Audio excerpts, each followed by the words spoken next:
ago, a little engine was returning home. It was a misty moonlit night. As the engine crossed the old iron bridge, he suddenly lost control and plunged over the side into the swamps below.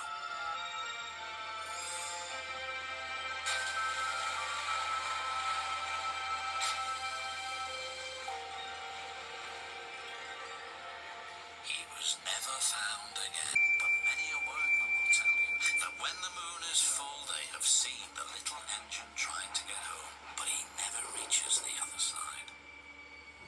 Grandpuff, that was by far the worst ghost story I have ever heard. Fine, don't believe me. Better he gets you than me. Ugh, I ain't taking more of this bull crap. I'm out. We're gonna go sleep at the steamworks with Victor. Grandpuff, was that story actually true? Yes, Stuart. But it's a lot darker than that. And it's not even the engine that fell off the bridge what Falcon should be worrying about. Then who is it? Well...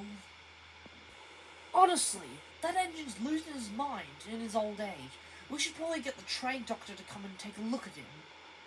I mean, who's ever heard such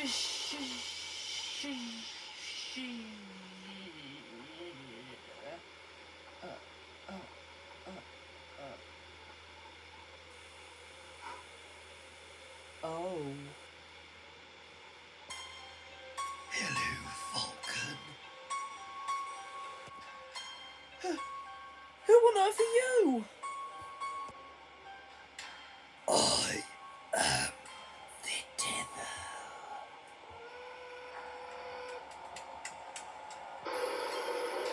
And I have come for your soul.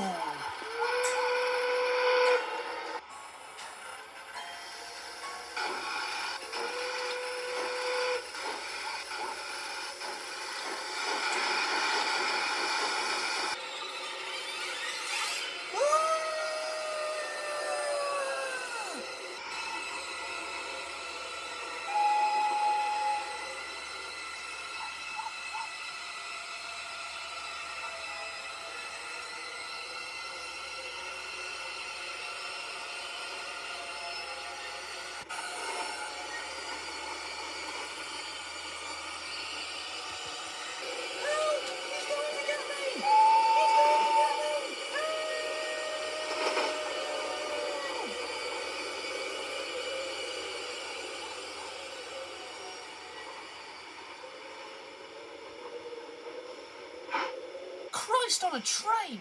Falcon, what's the matter? The engine from Grandpa's story. He's real, and he tried to take my soul on the bridge. Falcon, before you go on, tell me, what did this engine look like? He was blood red, with glowing red eyes, and he looked like the devil himself. Oh dear. I knew I should have told you the actual story. Actual story? You mean the one but you told me isn't the real one? No. I didn't tell you the actual story because I didn't want to give you nightmares. But it seems I was wrong not to. Back when the railway first opened, there were only 3 of us. There was me, a small tank engine named Bertram, and a red tank engine called Beelzebub. Bertram and I often took passenger trains together, and in some cases even double-headed them. He was very chatty, but was in other words, a joy to work with. Beelzebub, on the other hand, worked at the quarry, where Atlas would work a few years later. Unlike Atlas, though, Beelzebub was incredibly reckless and rude, always shouting profanities at the trucks. He was incredibly reckless with the trucks, always bashing them about.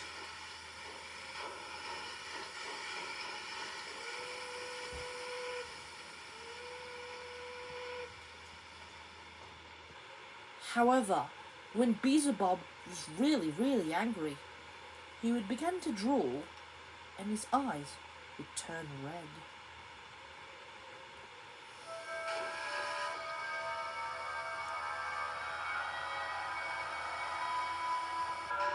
He would often take his anger out on the trucks.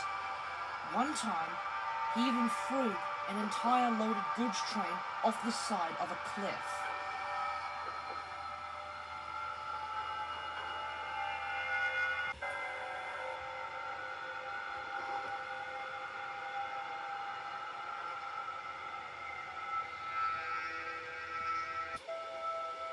And one time, while he was pulling a freight train, a cow strayed onto the line and, well, let's just say, he didn't stop for the cow. Our controller at the time was mortified by what Beelzebub had been doing and locked him up in the shed permanently. For the rest of his life, he sat in the shed while we did what he had been made to do.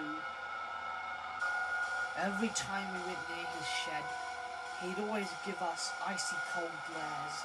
It creeped all of us out, even me.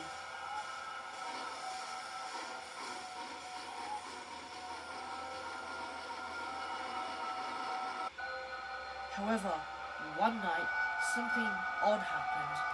He disappeared from his shed.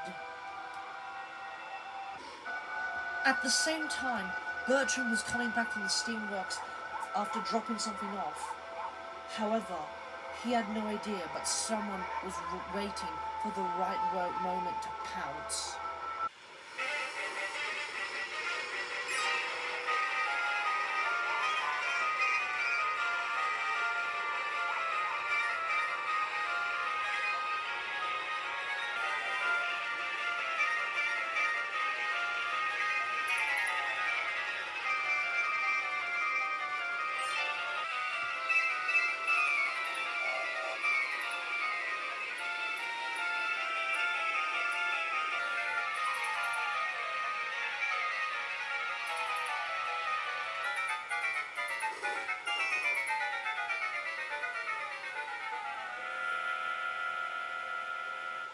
Bertram plunged off the side and into the swamps below.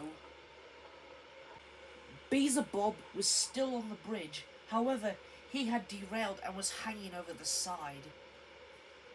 Then slowly he began to fall off the side.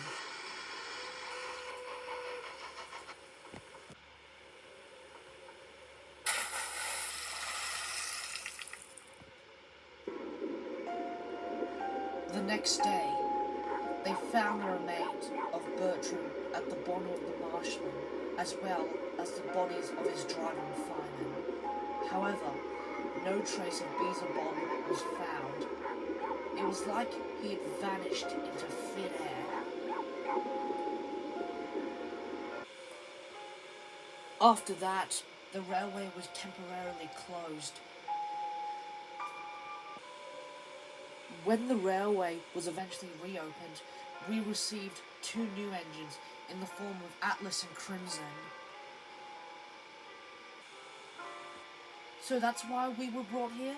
We were told we'd been brought here because this was a new railway which had just been opened.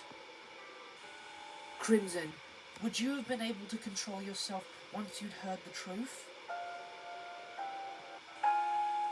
No, I guess not. One night, 2 men were walking back from the quarry when they saw an engine crossing the bridge, when suddenly, when the engine got to the halfway point, it disappeared. They blinked a couple of times, but the engine wasn't there. The next day, they went and told the controller, but he didn't believe them. So that night, they went on the bridge with a camera to video the engine, but it didn't come. Come on, where's this engine gotta be? Ted? Yes? Are you sure we should be standing on a railway bridge? Of course, no trains come at night. Wait, no bother, I must have dropped my wallet out on the bushes. I'll just go back and...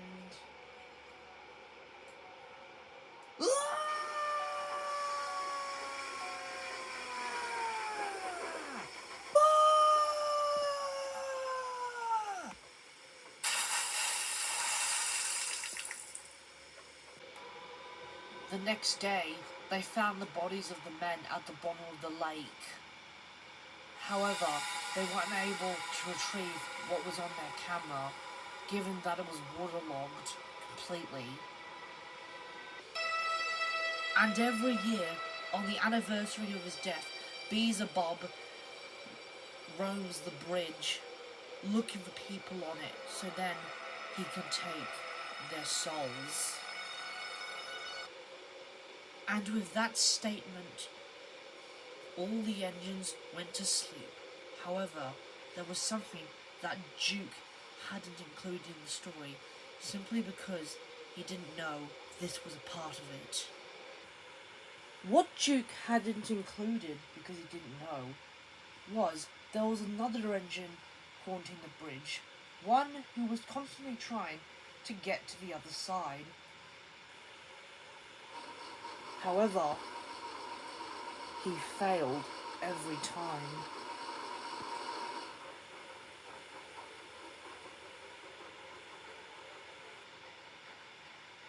But that's a story for next Halloween.